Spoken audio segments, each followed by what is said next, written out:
From Interior Alaska's most trusted news source, this is the Fbx Evening News.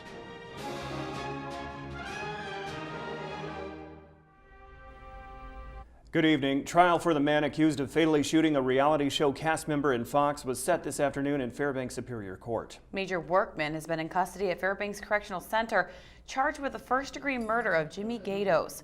Authorities say Workman shot Gatos at his home after the man pepper sprayed a dog belonging to Workman. Trial for Workman was set for April 4th and is expected to take at least 2 weeks. It was a full house at the Fairbanks City Council chambers last night. Reporter Ryan Grimes was there. He has the story. The council voted to advance ordinance number 5998 to their next meeting. That ordinance adopts the 2016 city operating budget. You know, you have about 14 unsolved homicides in this community. I mean, that's very concerning. A crowd of people filled the room of city chambers, with several people participating in public comments. Many in the crowd wanted the city to approve the hiring of 2 cold case investigators to get to the bottom of the unsolved homicides in Fairbanks. The sooner these cases are resolved, we might see some of those things that has been happening come to a closure. As you consider the proposed city budget, you must weigh the need for fixing potholes versus solving murders. As city council members, you have an obligation to ensure that both are done.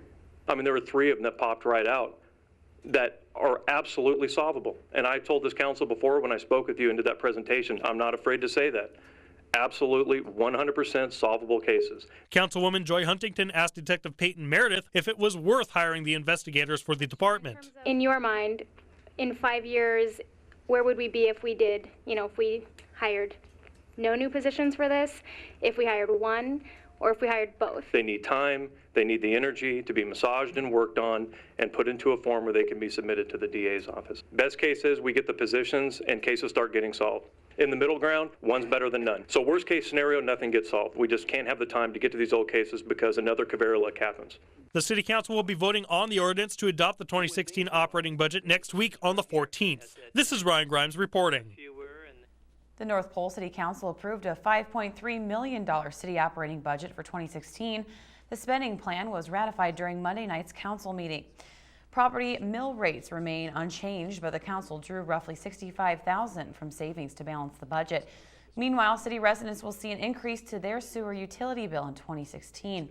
The council approved a 5% increase to the sewer per gallon charge. The hike was attributed to the loss of revenue due to a 20% decline in flow to the wastewater treatment plant following the Flint Hills refinery closure. Mayor Bryce Ward says the city was able to absorb the lost revenue last year, but adjustments were needed for 2016. With the reduction in the wastewater we've gotten from Flint Hills, with them being shut down, we were able to not adjust the budget last year. We did not fill a position, so we're down a position, but it still has been very difficult to run the sewer side, and so we had to increase the rates this year. The Environmental Protection Agency has reached a settlement with the U.S. Army for alleged violations of its hazardous waste permit at Fort Wainwright. As part of the agreement, the Army has agreed to pay $59,220 in penalties. In 1990, it was found that heavy metals from the munitions dump were leaching into the Tanana River, and it was unclear if there was unexploded ordnance in the dump. This year, the Army removed 52 items identified as munitions and explosives of concern and over 5,000 buried and unfired .50 caliber rounds. The facility is covered under a permit which requires the Army to notify EPA of any new or newly discovered solid waste management units. In this case, the Army was in violation of their hazardous waste permit because they failed to notify us when they discovered an old munitions and explosives dump at their small arms range complex in 2013.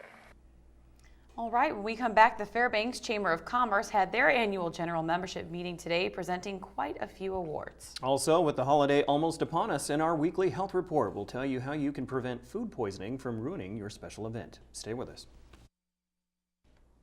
Welcome back. Today, the Westmark Gold Room was the scene for a full house as members of the Fairbanks Chamber of Commerce held their annual meeting.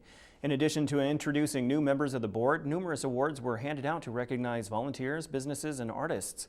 The Business of the Year, along with the Education Advocate Award, were presented. Also, the Artist of the Year and the year's Best Volunteer were also acknowledged.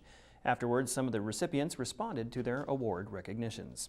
We're so glad to kind of have this social space that we've kind of created at the brewery, and it's kind of just this magical beer drinking place that we're just so proud of. And just being able to give back to the community and just be part of the community is just awesome. It's just so cool to have the chamber recognize education. I mean, that really is where the workforce will come from, and I think it's way cool for the chamber to recognize it, and certainly I'm honored to do it. It's very humbling and an honor to be part of that group, and I know how much effort and how much sacrifice and the volunteer hours that it takes to volunteer for organizations such as this. So it's a pretty cool thing. Doyon Limited shareholders will be getting the biggest dividend check in corporation history today. The dollar amount per share has been gradually increasing over the past 5 years. It now sits at $5.18 or $518 per 100 shares. This year's payout will be 23 cents higher per share than what members pocketed in 2014. The Native Corporation divides half of its 5-year average net income, which was around $19.5 million this year, among its more than 19,000 shareholders. Representatives say the firm's North Slope oil, wireless, and utility businesses are the primary drivers of company growth. Doyon Senior Vice President of Administration Jerry Simon says the benefits of the dividend extend beyond the shareholders. About half of our shareholders, we have over 19,300 shareholders now, about half of those folks live here in the interior, with about a quarter of them living here in Fairbanks. So of the over $9 million in dividends being released, about half of them will end up here in Fairbanks for goods and services. State lawmakers are looking to check the pulse of the community on key issues in a town hall meeting tomorrow night. Alaska House Representatives Scott Kawasaki and Steve Thompson will accompany State Senator Pete Kelly in the dialogue with constituents ahead of the January legislative session. The meeting starts at 5:30 in the Noel Wien Library Auditorium. Representative Scott Kawasaki says he believes that the state's fiscal shortfall will be the issue receiving most attention, but any topic can be brought forward for discussion. The gathering comes just hours after Governor Walker is expected to release his proposed budget for the upcoming fiscal year. Kawasaki says the group is well equipped to discuss government spending, as all state politicians attending are either on the House or Senate Finance committees. The overarching theme, I think, this year will be about the budget, about revenues and about expenditures and how we make those balance. And so it'll be, by tomorrow when the governor announces his recommendations, I think we'll have a fair shot of what's going on, and we'll be able to respond to those. During the holidays, there are a lot of friend and family get-togethers and a lot of cooking done. In this week's Health Report, Monty Bowen looks at the safety issues with some of the leftovers. Thanksgiving meal has come and gone, and other holiday meals are not that far off, but for many folks, the leftovers are still there long after the company leaves. And while no one likes to waste a good meal, how long is too long when it comes to repurposing that food? Laura Jeffers, a registered dietitian, says it may not be as long as you think. The clock starts ticking once your food stops cooking. You have 2 hours to get it into the fridge. You can keep it in there up to 3 to 4 days. Jeffers also says if you know you're going to have a lot of leftovers, try freezing what you know you're not going to eat right away. Leftovers should be frozen within the 2-hour window after food is done cooking. It can then be kept for as long as 3 to 4 months. And don't think you can tell a food is at risk just by looking at it. A lot of times you can't even tell that a food maybe has gone bad or spoiled. A lot of times there are some foodborne illnesses that you cannot see or smell. And so just tasting it would not do it, and you'd want to avoid that. Signs of foodborne illness can include nausea, vomiting, diarrhea, and even flu-like symptoms. Anyone experiencing such symptoms should contact their doctor immediately. This is Monty Bowen reporting. The Health Report is brought to you by the Ear, Nose, and Throat Clinic, located in the Medical Dental Arts Building, and by Interior Women's Health, located on 1626 30th Avenue. All right, up next in sports, the Nana Corner that features a player who is lethal on the basketball court and on wax. Interesting. Plus, a local product will be in the Alaska Sports Hall of Fame. All right, Joe Cook will have sports after the break.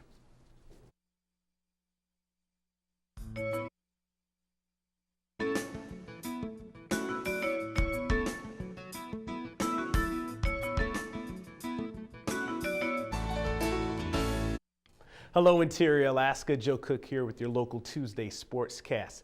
It may be the year of the transfers. The women's basketball team has gotten big contributions from Jaylee Mays, and tonight you'll meet senior transfer Chavante Williams, who's arguably the men's basketball team's best player right now, maybe the team's best rapper. Here's more. After the first 8 games of the year, Adams State transfer and Anchorage product Chavante Williams is one of the best players in the GNAC. He is 5th in scoring with 18 points per game, leads the league in steals, and is 9th in rebounding. After arriving to UAF late in the recruiting process, he's been on a mission. I wanted to show them that I wasn't coming in to play any games. I came off as a 6th man last year, and I wanted to show that I really wanted to be a starter and take starter minutes and play a big role. I set some goals out that I wanted to have my best year, and I just want to set myself up to possibly get a contract over the summer and play overseas. Now, what you don't know about Travante is that he has an alter ego, Vonnie Cash, his rap persona. That came about when he and fellow senior Joe Slocum, who both went to the same junior college, engaged in a rap battle in the preseason. He came at me first, so I had to respond, and then I just knocked him out the water. I dropped 3 tracks in a row, and he tried to respond with one, but the team was like, it's too late, I had him. They said he won, but I really personally think I won. Man, it started last year. I usually put an accent on it, I say Vault Cash, but like for the most part, it's just been something that I picked up and just kept running with. It got a way for us to, relax, get comfortable around each other, because the whole team was involved with the little battle, and I knew it would help our chemistry, our camaraderie. UAF will need more of Williams' stat lines than rap lines. All GNAC guard Ashton Edwards will not return to the team this season due to a number of lingering injuries that carried into this year. But Williams is turning into a leader on a team that is 6-2, ranked 3rd in the GNAC, and 4-0 at home. He brings energy in practice.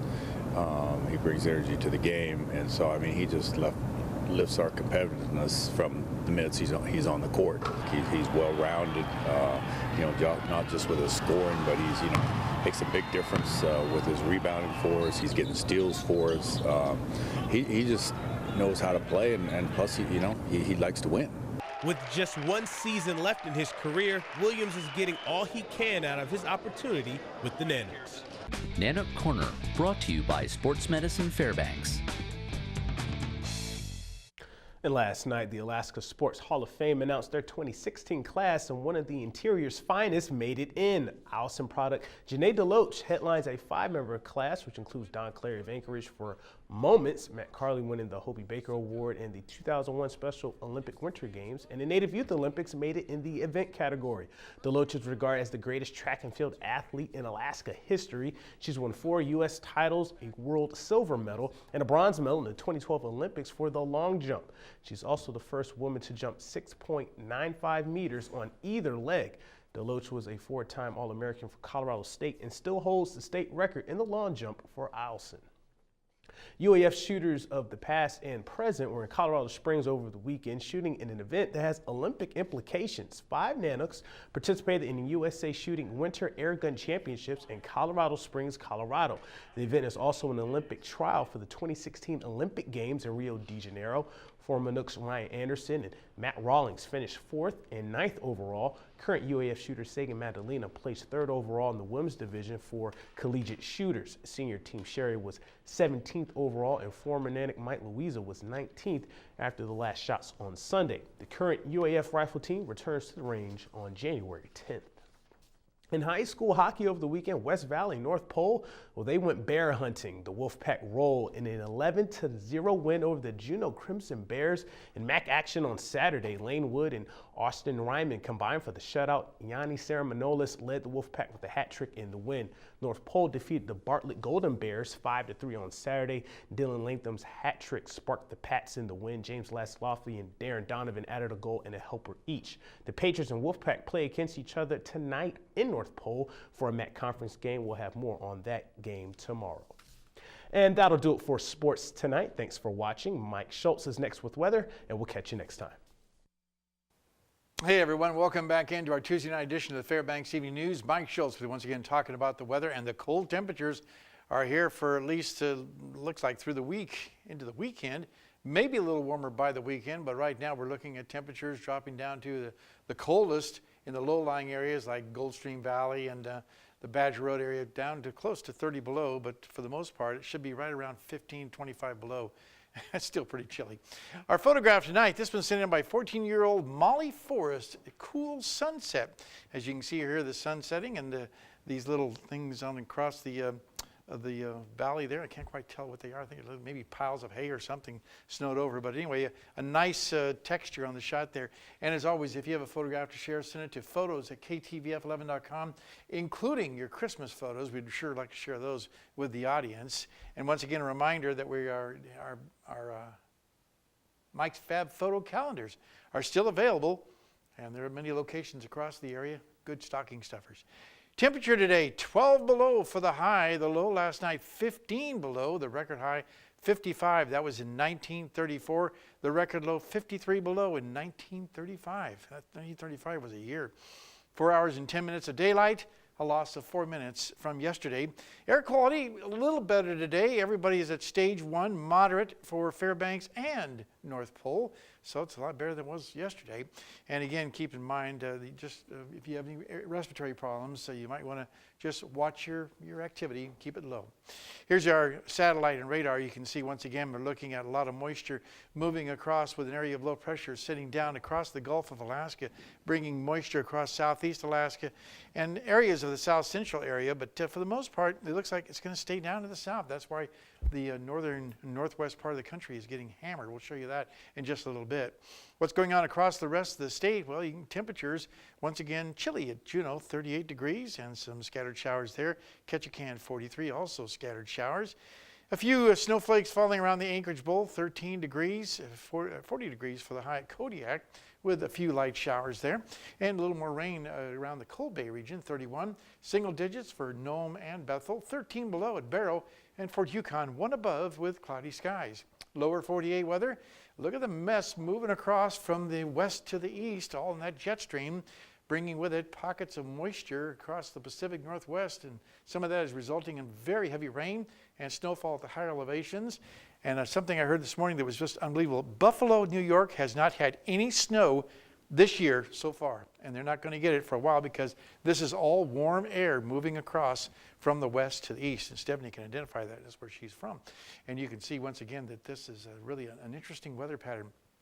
As far as the West Coast is concerned, very heavy rainfall all this week from Vancouver right on down past Portland down to the northern California regions. 6 to 12 inches in the very dark green areas and still 3 to 6 inches around the Seattle region.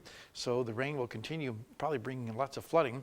And it's all because the jet stream, once again, coming down from the north, then diving down across the south and roaring back to the east, bringing with it warmer temperatures to the north and still a pocket of cold air across the Rockies. Well, back to Alaska, or back to actually our kids' weather watch for tonight. And once again, we're talking with the kids from Pearl Creek Elementary School. Here's a young lady with a nice picture she drew about Nebraska. Hi, my name is Ella. My teacher is Mr. Sassman. I'm in 4th grade, Pearl Creek Elementary School. I drew this picture because my grandpa is in Nebraska, and whenever I see the thunder and lightning, I really like it, so I thought I could draw it here. And again, thanks to Mount McKinley Bank for sponsoring our kids' weather. And tomorrow night, we'll wrap things up with a young man here to ask a very unique question about the weather. Your forecast for the rest of the state of Alaska for tomorrow for the northern sections, chance of snow for Barrow. Mostly sunny skies at Nome and a chance of snow in Fort Yukon. Here in the interior, once again, cold temperatures are the key factor with just a few clouds here and there, maybe a little snow east of the Delta Junction area. Over southeast Alaska, it looks like mixed showers for Juneau, even some fog in the area, and strong winds and showers expected for Ketchikan. While over to the southwest part of the state, with mixed rain and snow for Cold Bay, sunny skies at Bethel, and showers at Kodiak area. And down around the south central sections, isolated snow showers for Anchorage, snow for Valdez, and a few snow showers in Homer. So things are getting a little more moist down there with the cold temperatures, the snow. Our forecast for the remainder of the night, scattered clouds, very cold. Maybe you might see some auroras. If you bundle up, you might see a good chance of seeing those. 21 degrees below zero, though, for the overnight lows. Like I said, colder in the low-lying areas. Tomorrow, only 15 below for the high, with increasing clouds and the extended forecast calling for temperatures to slowly warm up maybe to the plus figures by Friday, 5 degrees above. Woohoo! I think I never get excited about that. Overnight lows also warming up a little bit from the minus 20s to around 10 degrees below zero by Sunday night. Okay, thank you very much, Mike. That will wrap up this edition of the Fairbanks Evening News. We are glad you could join us. Tonight on NBC Nightly News, more drivers than ever are surfing the internet behind the wheel. That's up next with Lester Holt. Be sure and tune in for more news updates during the Today Show tomorrow morning with our very own Jared Lewis. All right, from all of us here at the News Center, have a good night.